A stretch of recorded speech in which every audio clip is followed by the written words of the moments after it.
A posteriori, quand je repense à ce premier contact, je ris de moi-même, de mon inconfort, de mon embarras. Je me revois ne sachant pas quoi faire, quoi dire à cet homme, bref, mal à l'aise. En réalité, cette entrée en matière est excellente parce qu'elle me pose des questions. La première, c'est celle de mon malaise. Pourquoi est-ce que je me sens mal à l'aise avec Daniel à cette première rencontre? Face à Daniel, je ne sais pas quel rôle jouer. Je ne sais pas quelle Anne, elle s'appelle Anne, quelle Anne être. Et le problème est d'autant plus crucial que la situation va se prolonger puisque je vais entrer dans la maison où habite Daniel. Je me trouve dans une situation inconnue. Ne pas donner d'argent me confronte à l'insistance de Daniel. 11 €, c'est rien pour toi. Et je dois bien reconnaître que je pourrais effectivement lui donner cet argent. Mais si je lui donne, comment est-ce que je pourrais lui refuser plus tard? Lui donner 3 €, c'est m'engager vis-à-vis de lui. Et dans le futur, puisqu'il y aura un futur, il sera difficile de dire non. Dans la suite de la séquence, quand nous sommes entrés et que nous sommes seuls dans le couloir, c'est plus facile de dire non. Non, je ne veux pas voir tes cicatrices, non, je ne veux pas monter chez toi.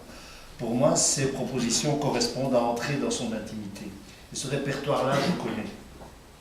Je connais. Je sais comment réagir. Je dis non, je mets simplement mes limites, je suis vrai dans ma réponse. Mais il reste cet embarras face à sa longue plainte et à son récit, le manque d'argent, de cigarettes, le cancer, la mort. Là encore, je ne sais pas comment définir la situation. Je ne sais pas quel rôle endosser. J'ai jamais été confronté à une telle situation et l'évitement est impossible.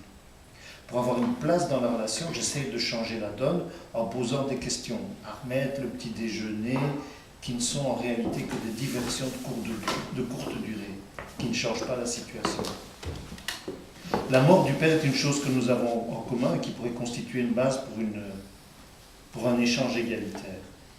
Mais la tentative échoue. Je reste là, à côté de lui, je ne sais pas ce qu'il attend de moi. Finalement, mon malaise prend fin quand arrive Xavier. Il modifie la situation. Nous sommes maintenant 3, et Xavier se conduit avec Daniel selon son habitude et son rôle.